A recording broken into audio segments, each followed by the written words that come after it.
Welcome to the Agent Leader Podcast, the podcast to help you, the agency leader, gain clarity, build consistency, and to make a commitment to become your best version possible.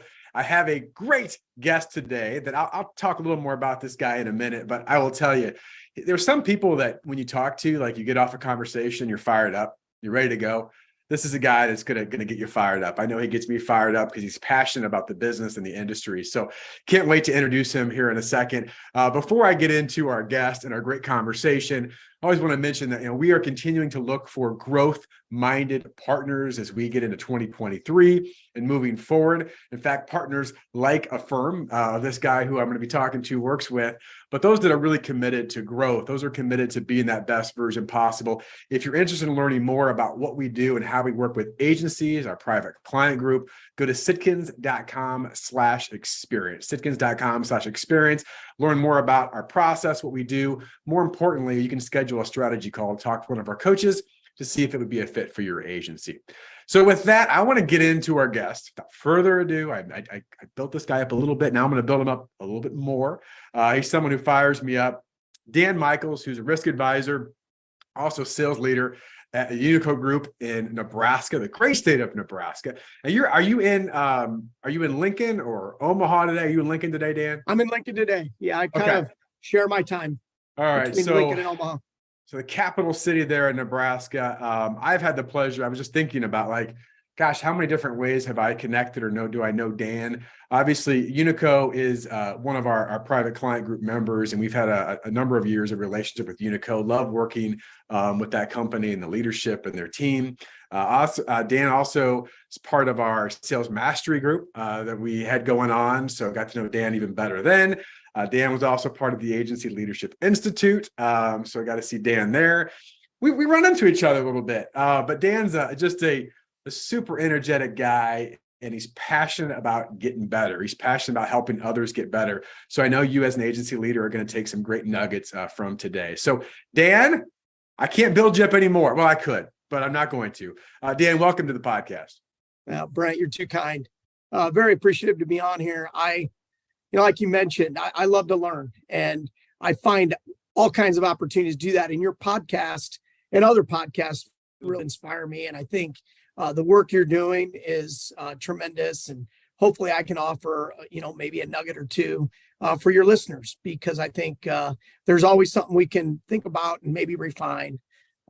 I've been in the business, Brent, a little bit about me, for 30 years, over 30 years. I started with the national carrier, and I was really lucky because it allowed me to wear a variety of hats. I was in operations, I was in recruiting, but I was also in claims. And it really allowed me a really good foundation to see and understand really what happens when you have a loss. I did that work for over 25 years, but one of the guys I met along the way was a good mentor of mine, Rick Stokes. Rick is a principal here at UNICO, and we constantly stayed in communication with each other. And stars aligned. 6 years ago, I joined UNICO Group, based in Lincoln, Nebraska. We got about 135 to 140 employees right now. 32 million in revenue. We just cracked the top 100 agencies in the United States, and something we're super proud of, and something that we are continuing to strive to push that number upward. Married, 3 kids, love insurance, and really appreciative of the chance to be here with you today. Yeah, well, thanks, Dan. I won't give too many clues at the national carrier, but I live in Central Illinois, and there's a big one, and they have red as a color. So I don't know. You just go with right. That. But absolutely, we've talked about that before. I think it's really interesting though, because there is, when I talk to people, this is the advantage of what I do for a living and just doing this podcast is I get to learn so much from people. And one of the things that I continue to see is that wealth of background, even in the insurance industry, just seeing different things and different perspectives. Certainly, I'm sure Dan has made you a better risk advisor, and at the point now, a better sales leader. I want to start off. I got a list of questions. I'm sure I'll take us off track somewhere because it's sometimes fun for me to do. But I want to start off not in a negative light, but I always want to address frustrations. You guys at UNICO, I know Dan you personally have had some great success. And we'll talk about that certainly, and some things you're doing, but obviously there's challenges, there's frustrations too. And, the agency leaders that listen to this podcast, they're dealing with stuff too. And there's probably some crossover. So I'd like to get your perspective, whether it's individually, sales team, agency wise, whatever direction you want to take it. What do you see as one of the biggest frustrations or challenges that you're dealing with right now? And what are you doing to address it?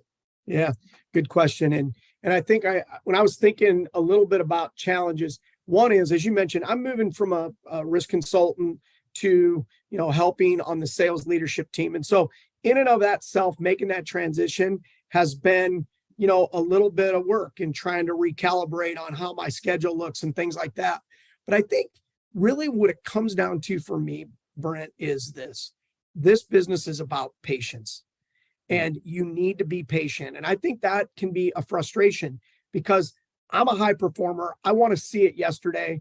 I want to play the game before the field's chalked. I want to get out there and get things done because that's kind of how I'm wired. And I think what I'm really challenged with right now is knowing this is a larger sales cycle and having the patience to stay the course.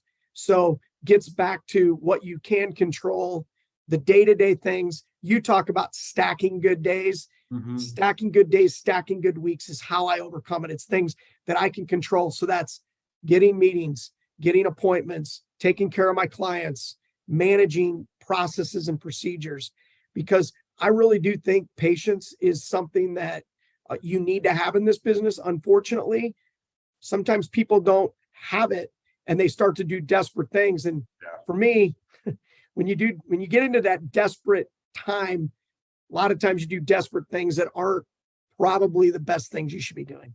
So I'd say patience, and how I overcome it is a lot of the tools Sitkin's given me. Well, Dan, I mean, there's a lot we could unpack there. I mean, I taking notes as you're saying things. I mean, first of all, and I want to hit a few of these areas with some follow-ups to get your thoughts on this, but you are moving from that, risk consultant, and you obviously have your book of business, and it's a very nice book of business that you built and earned. And now from the leadership and development role, and you mentioned schedule, which is obviously a critical piece, right? How do you figure that out and allocate time? You've heard us say before, time's your only diminishing asset. I'd like to get your thoughts, and you could talk about that, but what I was interested in, Dan, and I would ask you is, how there's a time issue, but there's a mindset issue, right? Like that's a big thing we see with agency leaders. And this is not uncommon to have the player coaches or successful producers that have earned the right to have a book of business that are now in a leadership role. And one of the things I see, it's like, gosh, how do I go from 100% focus on hunting to now the patience to slow down and have these conversations that, quite frankly, might interrupt my own growth of book of business. So I kind of gave you a lot there, Dan, but how do you approach that? It's a great question. And I've really been wrestling with that. But what I'm finding right now, Brent, frankly, is trying to take the people that I'm working with, my team, and pretty much putting each one of those as one of my clients. So they become part of my client relationship calendar, if you will, so that I am making sure that I'm getting the right touches with them, giving them what they need, really going through, a sales process, which each of my team members on what they need. So I've tried to use that model so that I'm not overcomplicating it. So I treat them like they're a client. And my whole job is to make them better, to make them more efficient, to make them more effective, to make them more money, just like I want to do for my clients. And so that's really been my transition. And what has really helped me the most is that Sunday planning or that weekend planning, so that you spend some time really getting organized so that you can attack the week, attack the month, attack the quarter. And that to me has really been helpful. So I've taken the people that I'm working with and integrated them into my client relationship calendar. And it seems to be working, but certainly it's not perfect. You get the phone call, you get the question, and then you get off kill. But that's what I'm trying to do. Yeah. Well, boy, first of all, I'm glad I asked the question, because I think some great I hadn't really thought about it that way before, but you think about, some of the top producers, what they're great at is proactive relationships with their clients. And you're just taking that approach, right, on a more personal level with your team members, which I love. And I also think too, and this is my thoughts on this, you talked about patience, which by the way, is really hard for an aggressive, entrepreneurial minded salesperson, right? I mean, that's a hard thing. And it's, are you going to play the short game and the long game, right? Knowing that there's short-term behaviors that lead to long-term outcomes, right? And that's a challenge of discipline and patience. And I always chuckle, Roger Sidkins, he says many times, and of course I borrow / steal a lot of these sayings, but he said, people think it's a get rich quick scheme. It's not, but it is a get really rich slow, like, right? And it's like, okay, how do you want to build this? And, one of the things, and every organization is set up a bit different, but obviously you've got your own book of business, Dan. A lot of the producers that are player coaches certainly do. Question is, gosh, what would it look like in 3, 5, 10 years if you're able to accelerate and expand all those books of business around you on your team, right? Like, my guess, there might be some value there as well. Is that fair? No doubt. No doubt about it. And right now, how they're kind of slotting me from a sales leadership is to really work with our newer advisors. I'm also working with some advisors that I haven't had done a lot of work with. And so maybe offering them a fresh perspective, a fresh point of view. So we've kind of changed up the cadence on what that looks like. I think it's been helpful for everybody because it's fresh faces, fresh ideas. But you're right. I mean, working with the new advisors, my goal is to get them validated and get them contributing, become a shareholder. And I win when they win because we're making more money, our value's higher, and the world's a better place when that happens. And so you're exactly right. And so I enjoy that part of it because I think probably one thing that I've had some success with is just building out good processes and procedures and staying steady with it. And I think newer people, it's really easy to, get off track. And so continuously helping them stay the course on what's going to work for them. That's what I've been pushing. Things you can control. That I think that's critical. And you mentioned too, just about the proactive scheduling. We talk so much about that, but I think I wrote down, and this is really hard to do. I mean, I struggle with this. I do, do my best on it, but it's like, I want to be so prepared and proactive of the week ahead. I don't want to have to be thinking about what I need to do. I just need to do what I wrote down really, really well. Right. And it takes a bit of that pressure, right? I just need to show up at this appointment prepared. I need to be prepared for this and that. Now, the reality of it is, Dan, and you hit it, like, does that mean you're not going to get the email, the call, the knock, right? Yeah. Right. And then it becomes, well, how do I deal with that? And, part of this too, and this is something I've learned from leaders, and I try. It's one of those where it's always, can I get 5 minutes? Do you have a minute? Right? Do you have a second? And you don't want to be dismissive, but part of this is, I want to give you my full time and attention. Let's make sure we have a proactive, intentional discussion around this versus some random discussion that is half serving you, half serving me, and throwing us all off course for the week, right? And there's a balance there. I don't know if you agree or disagree with that. No doubt about it, Brent. I agree. I think, one of the things that I've found that is very helpful is when you are clear with people you're working with. And all people really want is to know the ground rules and to have an understanding of what that all looks like. My son the other day said, Dad, you gave me an invisible expectation. How was I supposed to know that? Oh, I said, oh boy. And I go, you're right, son. I wasn't clear with you on what I really wanted you to do. I assumed a couple things and it was unfair. So I put he called that an invisible expectation. It was just a great reminder to me that you can't assume things. And it's important to be very clear in what you're wanting so that everyone's on the same page. It's always so amazing what we learn in leadership and relationship communication with our kids. Obviously, I've got them strung across all over, and we have a 5-year-old in my house still. I have a college student, but I have a 5-year-old.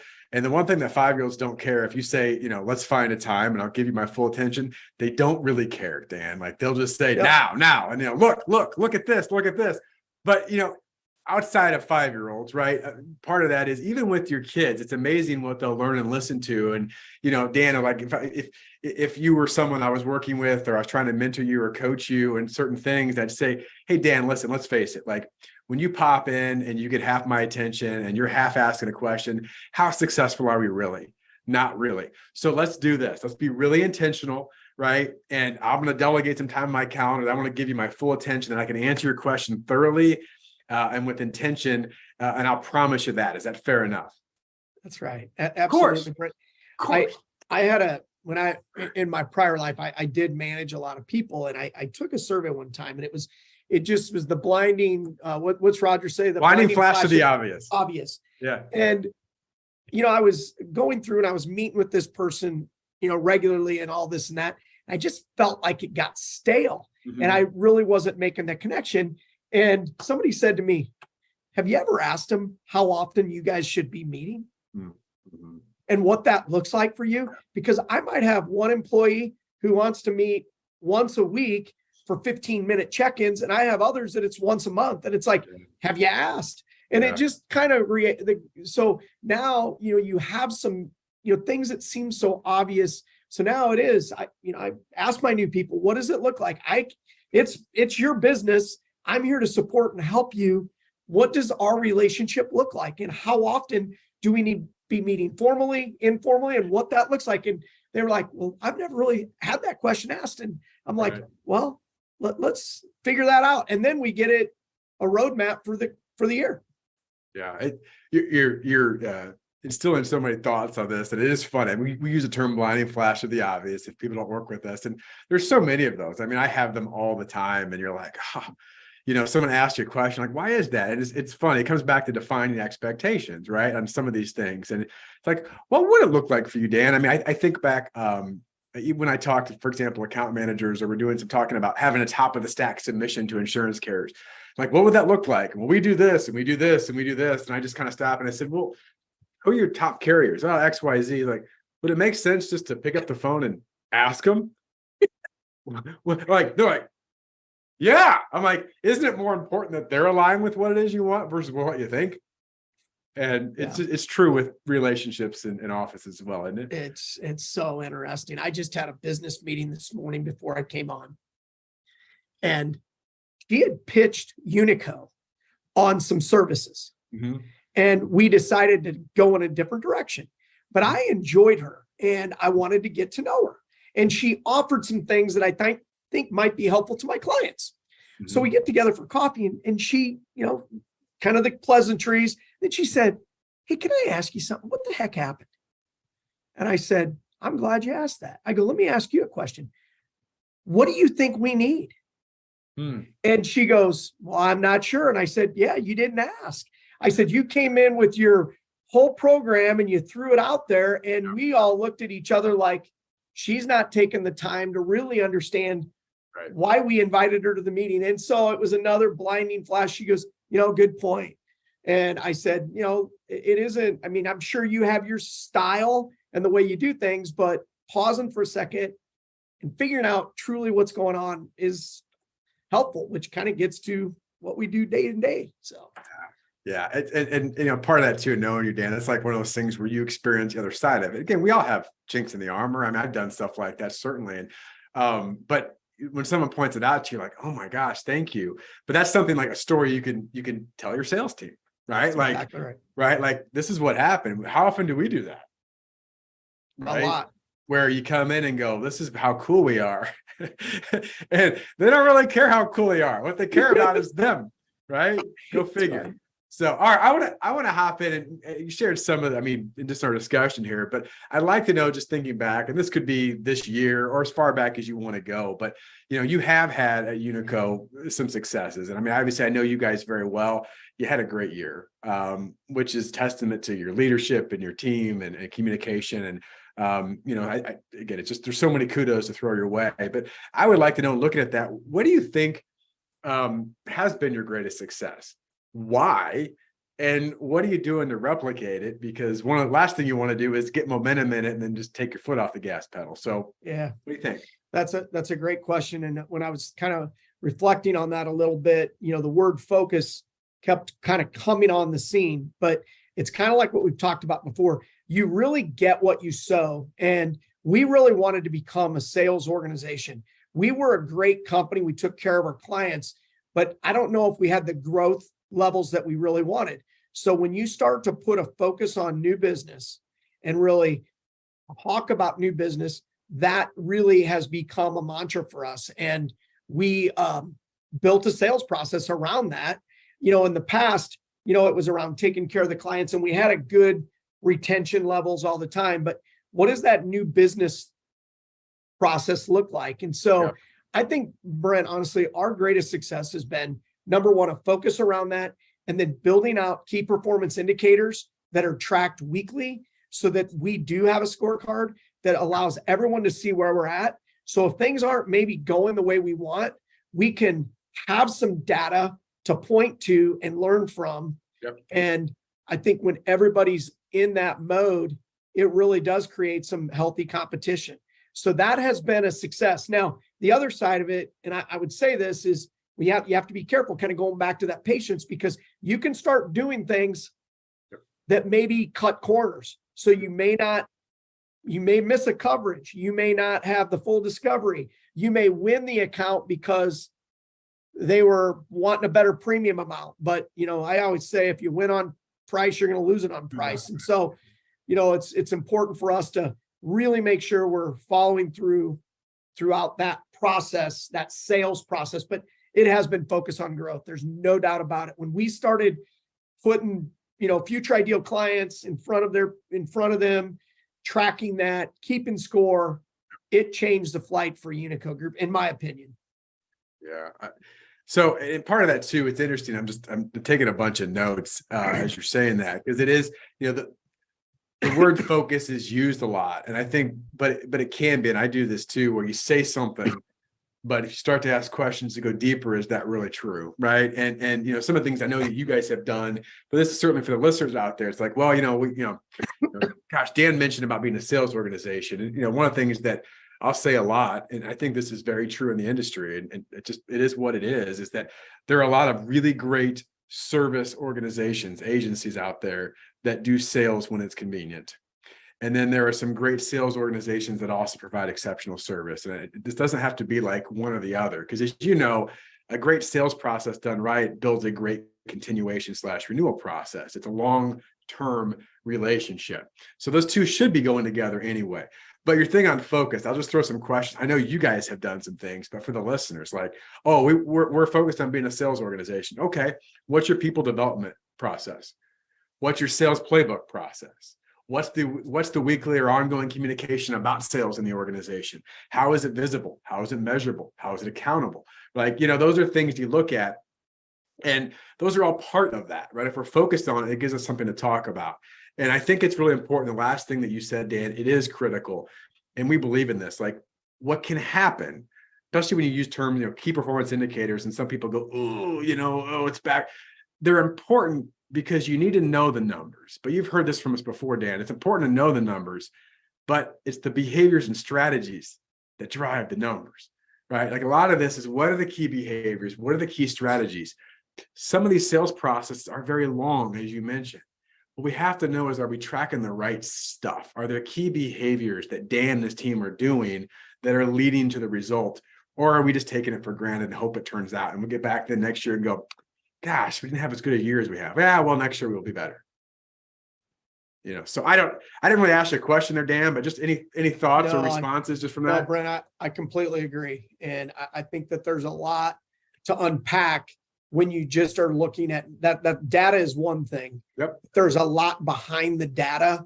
It just tells part of the story. And I think one of the things too that we think a lot about in our agency is really figuring out some of those behaviors and who's having success with them and learning from each other. I think the wisdom really is in the room. And I learned that a long time ago, that if you're not learning from other people, you need to surround yourself with people that you are learning from. And I think one of the great parts about our team is everybody is really putting a focus on learning and finding tools to make themselves stronger. So you're right. I think it does. The numbers are part of it, but there's behaviors and learning to make sure that you're adapting to what you need to adapt to.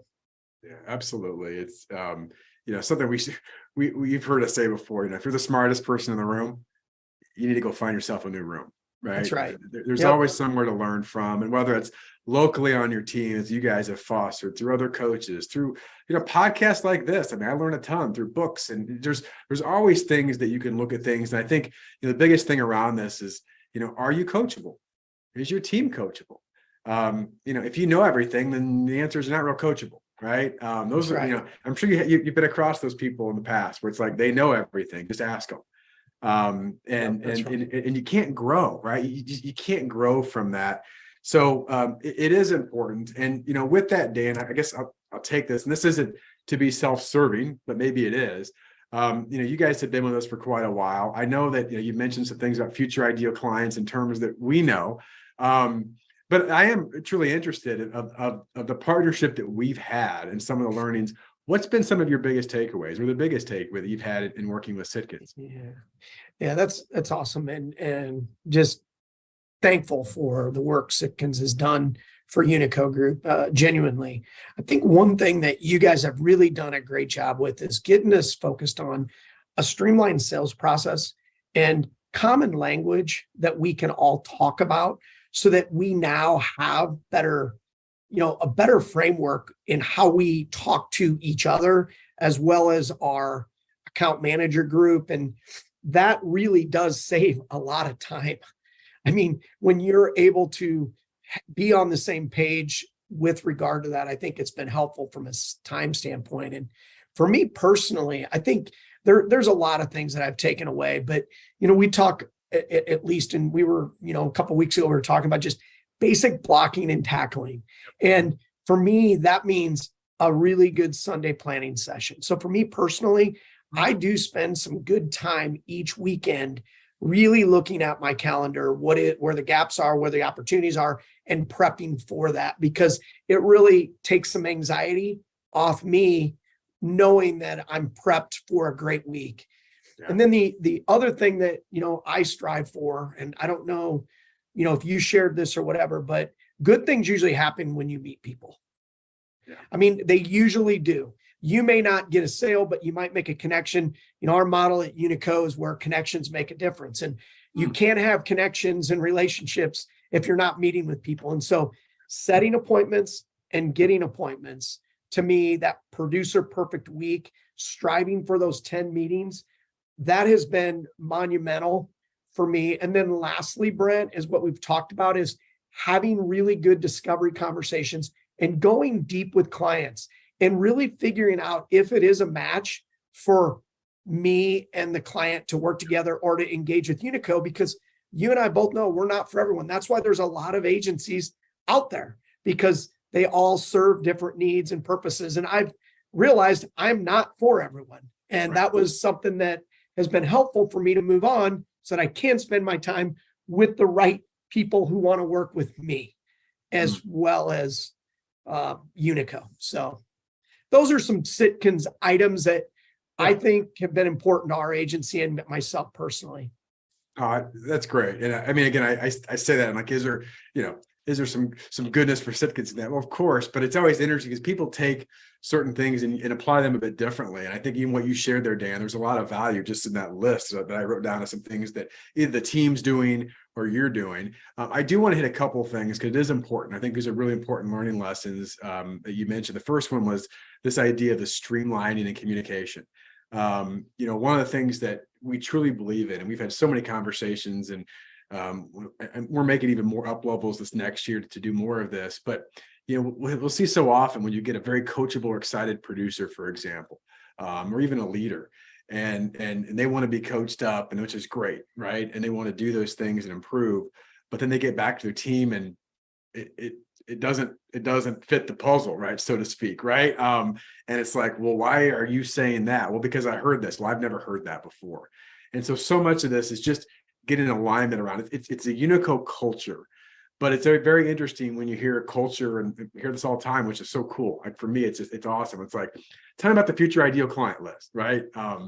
talk about those peer-to-peer questions. How are you utilizing those, right? And those all become part of culture and people understand it. And what's great, Dan, is you can take that and that part's already known. Now you can get to the good stuff. That's right. Right. That's right. Right. Now you can kind of get to the good stuff. So I think that's really important. And then I do want to mention too, and if you want to elaborate on any of this, please do. You mentioned connections, but which is obviously critical, right? It's back to the collective genius and all this. But to have connections, what you were hitting on with the producer perfect schedule, which we teach, you just got to get in the game, right? Like you just got to get in the game. And, I use this analogy all the time. I probably use it in 5 podcasts, so I'll try to keep this brief. But I mean, it's no different than a great basketball player whose job is to score points, spending 3 quarters on the bench. And you're like, well, I don't know why I didn't score more points. Well, you don't even, I mean, not only are you not able to score points, you haven't learned anything, you haven't grown, because you're sitting over here getting distracted doing stuff that isn't even your primary function in the game. You're folding towels, you're filling up water bottles. I don't know what you're doing over there, but you're not in the mix. You're not in it to experience it, to learn from it, to grow from it. And part of that is just get yourself in the moment, get in front of people. There's a great book about the proximity principle. Just be in proximity with people that maybe could say yes, you could learn from it. Know someone who knows someone that you need to know. Just get in the game. So I get a bit excited about that, Dan. I do too. I do too. And that's, I think we're meant to be in relationships, and people want that and strive for that. And I think coming out of COVID, we're starting to see more of that and people being more receptive to meeting and all those good things. But, that's what I love about this business. It's really not where you've been, it's where you're going. And even if you haven't had the success that you've wanted, it doesn't mean you can't flip the narrative, which is really, really cool. Yeah, it's exactly right. And obviously we want to learn from the past, we ain't gonna live in it, right? And that works both ways, right? I mean, I think about, here's my sports analogy again. I mean, some of the best are defensive backs in football. Like, you better not remember that last drive when you get burnt, or you're gonna get burned again, right? But what did you learn from it? And at the same time, it's to know that my next great play hasn't happened yet, right? Like, I don't know if this person was, I don't think so, but in our sales mastery program, it might have been a separate conversation I had, but I asked someone who had a very large book of business. I mean, it was like $3.5 million, like doing very well with a book of business. I said, hey, tell me, like $3.5 million, like what's been your best or biggest sale? And he just kind of looked at me with like bewilderment a little bit. And I was like, and he's like, I don't know, Brent, I haven't made it yet.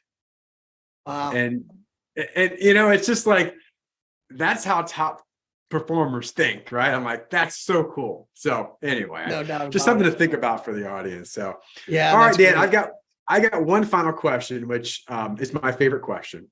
And you can take this however you want. But at some point, you told me your career and starting with a national carrier and all that. But at some point, you were just beginning your career here in the insurance world, right? And you didn't know much, but you were probably eager and excited and whatever, scared, all at the same time. But I'm going to give you an opportunity here for the younger Dan Mickells to experience something. So the young starting his career Dan Mickells comes face to face with today Dan, and the younger Dan, looks at you and says, more experience wise me, I need one piece of advice that's going to help me to be more successful, or whatever that means to you. What's your piece of advice to your younger you, Dan? Yeah, that's a good question, and one I gave some thought to. And honestly, it really provoked a lot of thoughts. What it comes down to for me, Brent, is don't be afraid to fail and really be okay with it. Because honestly, in my view, your greatest growth, or what I've noticed for myself, your greatest growth is when you've had failure. And I look back at when growing up, whether it's in sports or in school, when I didn't win a game, or I didn't win a wrestling match, or I got a bad grade, those seem to resonate with me the most than winning, a medal, or winning a tournament, or hitting a big sale. And, it kind of made me think about, I was rush chairman in my fraternity back in University of Nebraska, back in 1990, a long time ago. And I'll never forget feeling great about getting this position. And it's a sales position, right? You're trying to bring in and recruit talent into your fraternity. And I really was feeling great about it. And as because we rushed during the summer. So once school ended, so this is a small, short sales cycle. It's kind of like May to August, and that's kind of it. And then there's some other sidebar, but you got to get your pledges in that time frame. And I remember coming home, I was living in Lincoln. I came back to Nebraska, and my dad, he's been in insurance and sales his whole life. And I came into the house and I was down, and he goes, well, what in the world's wrong with you? And I said, oh, nothing. And he dug a little bit deeper. And I said, I just got my butt kicked by a couple houses. Some guys I thought were going to go to my house, and they signed in another direction. And he paused and he said, and I think he was wanting this to be a positive, but it turned out to be a negative for me. He goes, well, how you feel right now? That's sales. And I said, well, if this is how I feel and that's sales, I don't know that I want to do sales. And I got puckered up over that experience. And so I remember having an opportunity out of college where I could be in sales, like sales management, because my profile fits that more so, or go into like an operations role. And that's the path I took, because it's guaranteed pay, had good benefits. There was a bonus opportunity, and that was that consistent way versus the sales way. And I kick myself now because honestly, it stayed in me for quite a while until I had some opportunities at State Farm where I was doing some recruiting and some incentives, and then met Rick and came on to Unico. But my advice to anybody is don't be afraid to fail, and it's okay. It's going to be all right. You get your best growth, and it took me a while to get over that hump, but that would be my advice. That's great advice. And and I know it's a hard question because there's so many things you could. I love how I usually get a summary of kind of overall. It's this. It's typically a mindset thing, and just a few comments I want to add. I was taking some notes, and then anything that you want to add, and we'll wrap up here, Dan. But again, embracing failure is easier said than done, right? I get that. Typically, if you want to take it to a more specific, like producer role, if you're working on a really nice account and you feel pretty good about it, and it falls through, most of us don't want to go, let's spend a lot of time really dissecting this, right? You're going to be like, no, like I'm mad and I don't want to talk about it, right? I mean, that's the natural thing. But what hits me is you were saying this, and we talked about sports examples, and I love your example from the fraternity. What often happens is we don't really talk or embrace it or learn from it till we've already wasted a year, 5 years, 10 years, 15 years, 20 years. Right. And then you go, there was something that happened 20 years ago. And it's like, man, you could have already been growing from that. But you hid from it maybe. That's right. Or you push it to the side. And again, I'm not trying to, I've done this too, where you find things like this and you're like, gosh, if I just would have put it in front of me and just dealt with it. And wow, I wonder if I could have accelerated my growth faster. Because you've heard us say this before, Dan, nothing grows in your comfort zone except complacency. That's right. Right. And what we'll typically see, whether you're a leader or a producer of any kind, is that safe feels pretty good. It's comfortable. That's why it's the comfort zone. But you can't grow from it. And you're going to look back in 10, 15, 20 years, and that's when you have the regrets. If only I would have done this, if only I would have taken this chance, if I would have, knowing that there was a greater chance for failure, because there is when you get out of your comfort zone, versus saying, I did it, I stubbed my toe, or heck, I smashed my face, but gosh darn it, man, I'm a better, bigger person because of it. And you got it. That's exactly right. And it's tough. And I look back on that and the positive, I'm a positive person overall. So my spin was, you know what, maybe that was God's way of saying I wasn't quite ready yet. So when I came into this role at where I was at, I think that's lent itself to a lot of my success, because it allowed me the time to really get knowledgeable, to get very educated, to add value, to bring ideas. And then my network, because of when I came in, was much larger than somebody who might have been younger. So but that piece of advice is the one that I would get out of your comfort zone, take calculated risks. Yep. If it's in your belly, trust it and go for it. Yeah, that's great advice. And I remember, I'm a big John Maxwell fan. He's got a quote that I love. He says, experience is not the best teacher.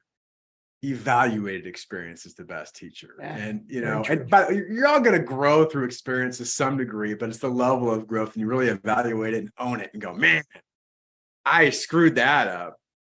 But Yep. guess what?